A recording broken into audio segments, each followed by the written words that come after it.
बोलो जयकारा बोल मेरे श्री गुरु महाराज की जय। बोलो साचे दरबार की जय। बोलो श्री आनंदपुर वासी भगवान की जय। बोलो नंगली निवासी भगवान की जय। 12-13 वर्ष की आयु में आपके पिताजी व माताजी का देहांत हो गया। आपके भाई दुकान का कार्य व्यवहार करते थे। उन्होंने सोचा कि शायद अब आप उनके कार्य व्यवहार में सहायता करेंगे, परंतु आप तो अनामी लोक से सत्यता के व्यापारी बनकर आए थे, संसारिक उलझनों के नहीं। यही कारण था कि आप कभी भी इस ओर ध्यान ना देते। जब कभी विवशता पूर्वक दुकान पर बैठ भी जाते तो अपने आनंद में ही लीन रहते। जो कोई वस्तु ग्राहक मांगता तो तोल कर दे देते। यदि वह यदि स्वयं दाम दे जाए तो अच्छा, ना दे तो परवाह नहीं। दाम मांगना आपकी प्रकृति से बाहर था।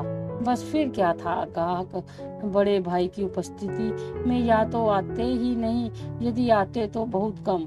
जब आप दुकान पर उपस्थित होते तो दुकान पर भीड़ जमा होती। एक बार एक मेधावी विद्वान हिंदू आपकी पावन संगति के लिए दुकान पर आया। आप चरण लंबे कर बैठे हुए थे। उसने ज्यों ही श्री चरण कमलों में चक्र तथा महापुरुषों से लक्षण युक्त रेखाएं देखी तो सोचने लगा, यह क्या, इन्हें तो बादशाह होना चाहिए था। यह इस छोटी सी दुकान पर कैसे बैठे हैं। परंतु वह क्या जाने इस रहस्य को कि शहंशाह तो इनके चरण रज की तुलना भी नहीं कर सकते। एक दिन बड़े भाई को रोष गुस्सा करने पर आप दुकान छोड़कर आध्यात्मिक व्यापार के लिए चल पड़े। आपकी उपमा का वर्णन किस प्रकार किया जाए। उस समय कैसा अनूठा तेज और है झलक, ये छाया उजियारा है जिससे जमी पे फलक पे निज आनंद में मगन हुए। तीतन बदन की होश बुला, शोशो अकरबा से उन्हें कोई सरोकार ना रहा। वह गुलामी में किसी की आ सकते हैं क्या। हर परस्ती का जहां में जिसने जलना है दिया। तायरे आजाद के को क्यों कफस रास आए। ये थे खुदा आजाद करने, सबको आजाद करने आए। यहाँ श्री सद्गुरुदेव महाराज जी समस्त बाल लीलाओं को ही नहीं दिया, क्योंकि उनके अलौकिक चरित्रों को किसी सीमा में बंद नहीं किया जा सकता था। वे तो पग पग पर नया रंग, नई लीला तथा नए रहस्यों का उद्घाटन करते थे। यहाँ तो केवल समुद्र की एक तरंग के समान चित्रण दिया गया है। जिन भाग्यशाली जीवों ने उनकी सुजल छवि को निहारा है, वे उनकी बाल लीलाओं का वर्णन करते हुए नहीं अघाते। धन्य है वह जीव जिन्होंने श्री सद्गुरुदेव महाराज जी की पावन लीला का रसपान किया है। समय के परिवर्तन के साथ साथ आप पथ प्रदर्शन करने के लिए अपने जीवन को बदलते गए। आपने उन सब कार्य को स्वयं पूर्ण श्रद्धा से किया जो आदर्श आप लोगों को दिखाना चाहते थे। प्रथम था गुरु शिष्य का नाता, जिसे आपने प्राणापन से निभाया। अब आपको शिष्य रूप में लोक मर्यादा के अनुसार पूर्ण गुरु की आवश्यकता पड़ी। कहा जाता है कि शिष्य जब पूर्ण गुरु की प्राप्ति के लिए चाह करता है तो पूर्ण सद्गुरु स्वयं अपने शिष्य की खोज में होते हैं।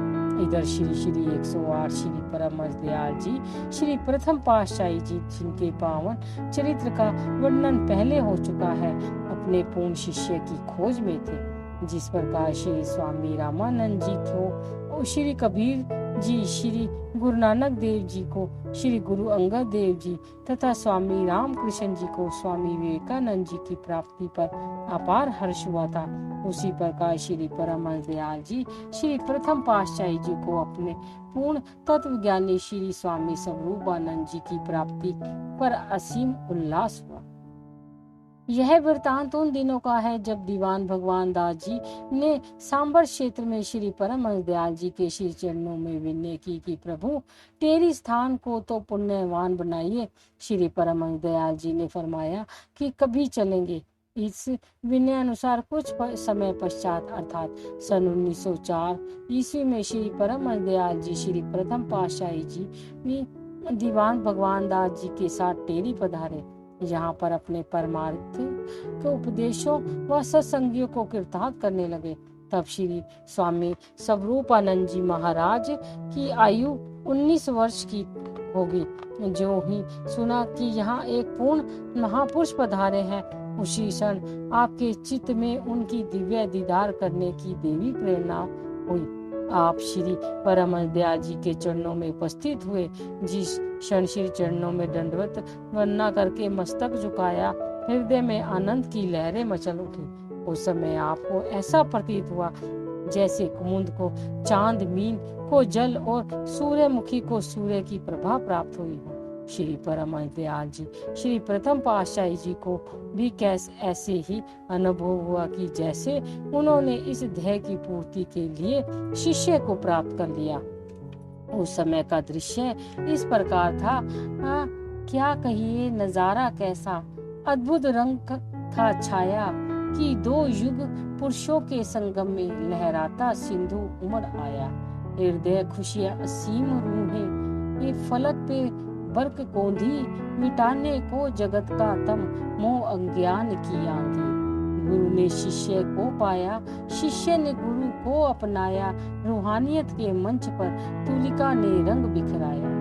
श्री परमहंस दयाल जी श्री प्रथम पातशाही जी ने आपकी ओर देखते हुए कहा, आ गए भैया। दोनों हाथ जोड़कर आपने निम्रता पूर्वक उत्तर दिया, हाँ महाराज जी आ गया हूँ।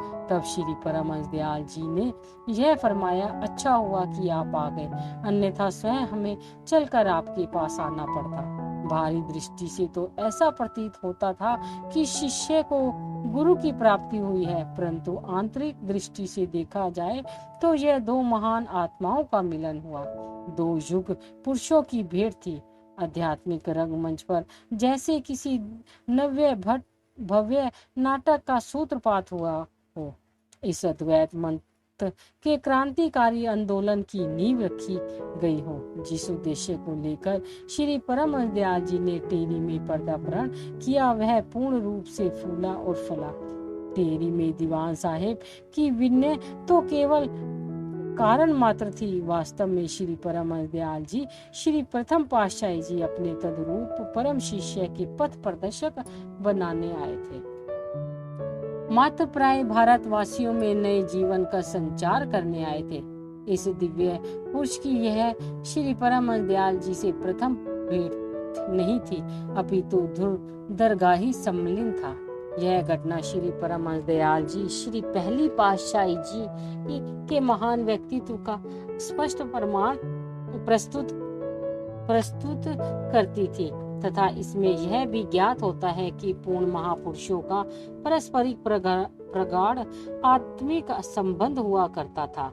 वे एक दूसरे को प्रथम दृष्टि में ही पहचाने जाते थे। उसी दिन श्री सद्गुरुदेव महाराज जी श्री दूसरी पातशाही जी ने श्री परमहंस दयाल जी से विधिवत गुरु दीक्षा ग्रहण कर ली।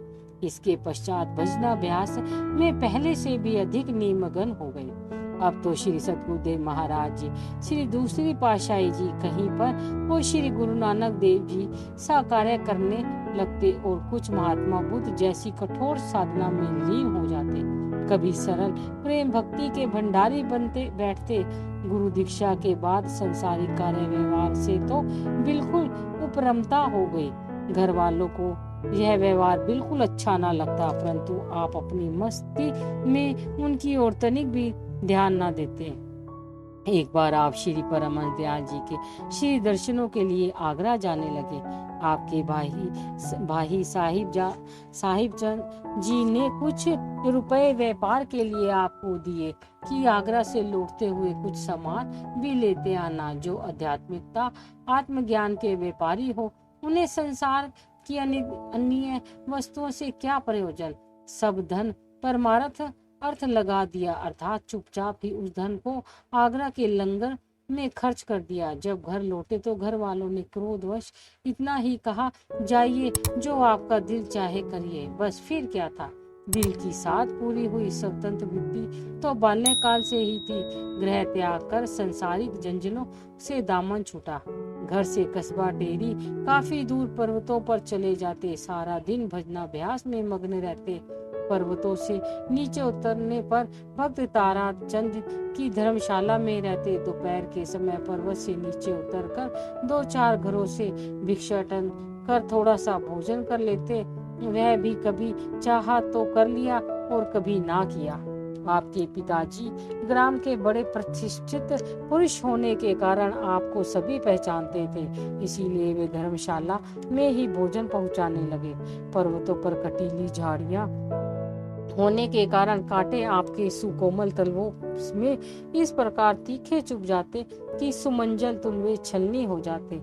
आपको इन कष्टों की कोई चिंता नहीं थी। घर वालों को इस बात का पता चला कि उन्होंने घर में रहकर भजनाभ्यास करने के लिए आग्रह किया, परंतु आपने इस बात को स्वीकार ना किया। कहते हैं कि ये कांटों के चिन्ह तो जब आप आध्यात्मिक सिंहासन पर श्री सद्गुरुदेव महाराज जी के रूप में समासीन हुए तब तक विद्यमान थे। अब आपकी कीर्ति सारे ग्राम में फैल गई। आप टेरी से चलकर जट्टा इस्लाम खेल पधारे। यहाँ पर भक्त रामचंद्र जी महात्मा निज मुक्तानंद जी के घर ठहरे। दिन के समय तो जंगलों में व पहाड़ों पर व्यतीत कर लेते। वहाँ भी कभी दिल चाहा तो जंगली फल खा लिए और कभी कभी चरवाहों से आग्रह करके थोड़ा सा दूध पी लेते। रात के समय भक्त रामचंद्र जी के घर लौट आते। इस प्रकार नमक विभाग में कार्य करता दीवान भगवान दास जी ने जब यह सुना तो वह आपको अपने घर में निवास करने के लिए विनय करने लगे। आप कभी भक्त दीवान भगवान दास जी के ग्रह को कीर्तार्थ करते तो कभी भक्त रामचंद्र जी के ग्रह को। कभी कभी तो कई दिन गुफाओं में ही ध्यान स्थित मस्त बैठे रहते। पर्वतों पर चारवाहों ने जब देखा कि यह कोई निराले ढंग के मस्त फकीर संत महापुरुष है जिनका सूर्यव्रत प्रकाश स्वयं आकर्षित करता है, तो वे गुफा के बाहर द्वार पर दूध लेकर खड़े रहते। इस प्रकार कभी दूध और कभी जंगली फल व पत्तों का भोजन कर अत्यधिक रुचि से भजनाभ्यास में संलग्न हो जाते। नित्य नई युक्तियां सोचते और आविष्कृत करते, जिनकी सहायता से समस्त चित्त वृत्तियां सांसारिक, शारीरिक तथा इंद्रिय संबंधी आसक्ति तथा मलिनता से रहित होकर भजन ध्यान में एकाग्रता प्राप्त करें। जब किसी से कभी थोड़ा बहुत मिलने का सहयोग हुआ तो आप अन्यों को भी यही परामर्श देते कि श्री सद्गुरुदेव महाराज जी के दर्शन करते समय तथा भजन अभ्यास के समय भी चित्त को अन्य प्रवृत्तियों से मुक्त करके सारी वृत्ति ध्यान में ही लगा देना ही उचित है। इसी से ही लक्ष्य सिद्धि प्राप्त हो सकती है। एक बार जब आप भजनाभ्यास में से उठे तो मौजवंश एक चारवाहे से दूध मांगा। पठान ने विनय की, महाराज ये गोए दूध नहीं देती, सभी गर्भवती है। श्री सद्गुरुदेव महाराज जी ने एक गाय की ओर संकेत कर कहा कि इसका दूध लाओ। यह लो लोटा शीघ्रता से दूध लाओ। वह पठान हैरान था कि गाय तो बिल्कुल दूध देती ही नहीं, तो दूध लाऊं कहाँ से। कितनी भी मोहक लीला थी उनकी कि कभी तो किसी को दर्शन तक नहीं देते तो कभी कई दिन निराहार ही रहते। और इस समय कैसी अनूठी अदा से आग्रह कर पठान से दूध मांगा। उस पठान ने सोचा संतों की गति न्यारी है। वह लोटा ले कर गाय के पास गए। ज्यों ही उसने दूध निकालना आरंभ किया, देखता क्या है कि लोटा भी भर गया और अभी भी गाय दूध दिए जा रही है। यह गाय कितने दिनों तक दूध देती ही रही। अब वह पठान दूध लेकर श्री चरणों में पहुंचा तो वंदना कर दूध भेंट किया। जब वह अपने गांव लौटा तो हर्ष दिल की सीमा से पार हो गया। सारे गांव में आपकी उस अलौकिक चमत्कार का वर्णन किया और मुक्त कंठ से आपके गुणानुवादों को गाने लगा। उसी गांव में लाला परमानंद जी, जो साधु सेवी तथा भक्त थे, उस चारवाहे के साथ आपके श्री दर्शन के लिए आए और वह इस प्रकार नित्य प्रति श्री दर्शनों के लिए आते तथा श्री भोग के लिए कुछ न कुछ साथ लाते। कुछ दिन पश्चात आपने सोचा कि अब यह स्थान उपयुक्त नहीं, आप उस स्थान से उठकर कहीं और चल दिए। जब दूसरे दिन लाला परमानंद जी शिव दर्शनों के लिए उपस्थित हुए तो आपको उस स्थान पर ना पाकर काफी खोज की, परंतु दर्शन ना कर सका। इसके पश्चात आपने प्रेमियों से सुना कि आगरा में श्री परमहंस दयाल जी पधारे हैं, तो आप उनके साथ श्री दर्शन के लिए श्री चरणों में उपस्थित हुए।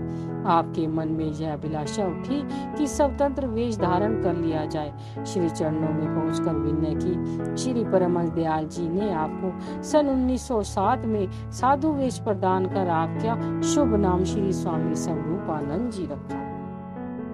निर्भय पद। आपके हृदय में श्री परमहंस दयाल जी की पहली पातशाही जी के चरणों के प्रति अन्य अनुराग था। आपने श्री मोज में अपने समस्त जीवन को समर्पित कर दिया था। आप तथा श्री प्रसन्नता के लक्ष्य को प्राप्त कर लिया था। जिस प्रकार गुरु द्रोणाचार्य के पास पांडव तथा गौरव शिक्षा प्राप्त करने के लिए जाते, परंतु निपुण अर्जुन ने गुरु के प्रत्येक मोज व आज्ञा ने अपने सुख आराम को निछावर कर दिया, तो गुरु जी ने उससे वह धनु विद्या प्राप्त कर ली जिसकी तुलना में अन्य कोई ना था। गुरु जी की समदृष्टि भाव से सिखाते थे, परंतु जिस विद्या में अधिक रुचि रखी उसी विद्या में दक्षता प्राप्त कर ली। इसी प्रकार श्री परमहंस दयाल जी श्री पहली पातशाही जी उपदेश अमृत की वृष्टि तो सब पर समान भाव से बरसा रहे थे, किंतु इसका 100% लाभ केवल आप श्री सद्गुरुदेव महाराज जी श्री दूसरी पातशाही जी ने ही प्राप्त किया। समुद्र में चाहे कोई मोती निकाले अथवा रत्नादि, चाहे जितना परिश्रम होगा उतना अधिक लाभ होगा। यदि समुद्र के किनारे बैठकर लहरों को ही देखते रहे और चाहे कि हीरे जवाहरात प्राप्त हो जाए, ऐसा कदापि नहीं होगा। इस प्रकार आपने श्री परमहंस दयाल जी श्री पहली पातशाही जी की आज्ञा रूपी उद्वृत्त समुद्र में गोता लगाया और लक्ष्य रूपी अमूल्य जवाहर को प्राप्त कर लिया। कहा भी है, गुले मुकंद पा सकते नहीं इशारत के दीवाने, जिन्हें पुरखार राहों से गुजर जाना नहीं आता। तलाशे ए जुस्तजू है दोस्त लाजिम है, मगर गोहर उसे पाते नहीं वे जिनको मिट जाना नहीं आता। अर्थात जो लक्ष्य को प्राप्त करना चाहता है उसे सुख ऐश्वर्य का त्याग करना पड़ता है। जो कष्टों से डरता है वे मिटने से घबराता है, उसको उद्देश्य में सिद्धि नहीं मिलती। इसी प्रकार श्री सद्गुरुदेव महाराज जी श्री दूसरी पातशाही जी ने श्री परमहंस दयाल जी के चरणों में अन्य अनुराग का आदर्श स्थापित किया। श्री चरणों में आपकी श्रद्धा व प्रेम की भावनाएं उच्चतम स्तर को स्पर्श करती। परमार्थ व भक्ति के मार्ग में सदा प्रेम प्रीति तथा आत्मोत्सर्ग से ही कार्य सिद्ध संभव है। इन दोनों गुणों से आप संपन्न थे। फकीरों का कौल है, ता तुई के यार गदारत यारे तो, तू नशाबी यार बशाद यारे तो, तू माबाश असला कमाल है इस्तो बस, तू दरो गुम शो विशाल ई अस्तो बस। अर्थात आफिरों के उपयुक्त कथनानुसार परम पद की प्राप्ति का साधन तथा प्रेम भक्ति का उच्चतम लक्ष्य ही यही है कि जिज्ञासु उन पूर्ण संत सतगुरु जी के प्रेम में स्वयं को इस सीमा तक वे लीन कर दे कि आपा भाव तथा स्वाभिमान का लेश तक भी शेष न रहे। भगवान श्री कृष्ण चंद्र जी महाराज ने गीता के 9वें अध्याय में परम सखा अर्जुन को आत्मसमर्पण का उपदेश दिया कि ईश्वर ही सब कुछ है, पुरुष को उसके अर्पित हो जाना चाहिए। बस यही बात परम संत श्री कबीर साहिब जी ने अपनी वाणी में कही है, जब मैं था तब गुरु नहीं, अब गुरु है मैं नहीं, प्रेम गली अति संकरी ता में दो ना समाही। यही कुछ आपने किया। एक बार सत्संग के मध्य में श्री परमहंस दयाल जी श्री पहली पातशाही जी ने प्रवचन किए कि सभी प्रेमी नगर से आते जाते किसी स्थान पर कहीं भी परस्पर मिलो तो हरिहर का शुभ नाम उच्चारण किया करो। बस फिर क्या था, आपने इस प्रवचन को निजी पूंजी तथा सर्वस्व मान लिया।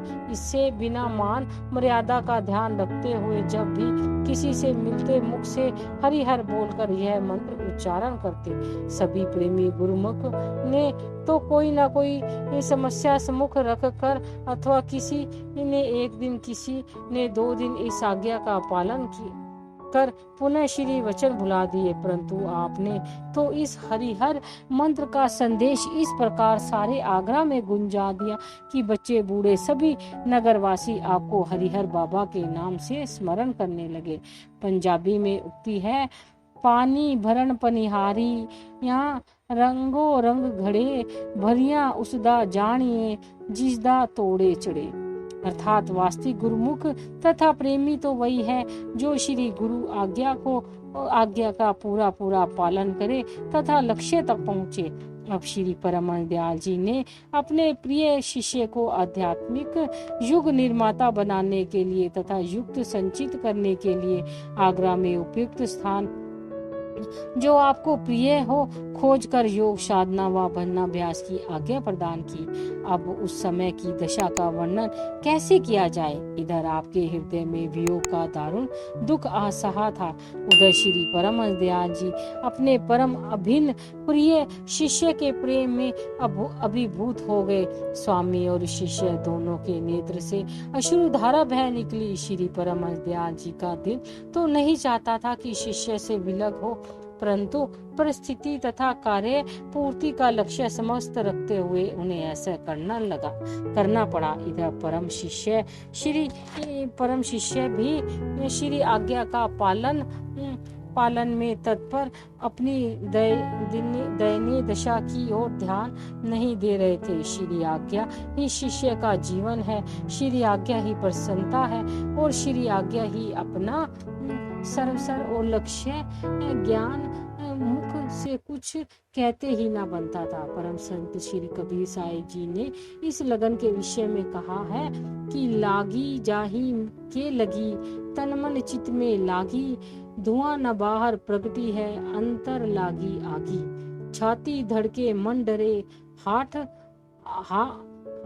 फड़कते देखी, अखियन सु आंसू बहे, लगन का यही विसेखी। अर्थ कि जिसके दिल में प्रेम की चिंगारी लग गई हो वह तन मन चित्त की सबकी सुधि खो देता है। उसके तन में मन में प्रेम की चिंगारी ऐसा प्रभाव डालती है कि धुआं बाहर तो दिखाई नहीं देता, परंतु अंदर ही अंदर यह आग भड़क उठती है। पुनः फरमाते हैं कि प्रेमी की दशा फिर कैसी हो जाती है। उसके दिल की धड़कन तेज हो, उसका मन प्रेम से कांपता है तथा होठ फरकते हैं। जब वह प्रेम विभोर हो जाता है तो आंखों से आंसू बहते हैं। यही विवशता है सच्ची लटक की। फकीरों ने भी इस लगन के विषय में लिखा है, दर दिले आशिक चू इक अतिश फिरोक्त, हर चे चूंज मुशाक बूंद ओरा विशोखत। अर्थ प्रेमी के दिल में जब प्रेम की अग्नि जल उठती है उस समय सिवाय अपने प्रीतम के जो कुछ भी अंदर होता है उसे को जला देती है। अर्थात सिवाय प्रीतम के प्रेमी के दिल में सब कुछ जल जाता है। ठीक यही दशा थी अब आप की। उस समय श्री परमहंस दयाल जी के परम शिष्य को छाती से लगा लिया। बोलो जयकारा बोल मेरे श्री गुरु महाराज की जय।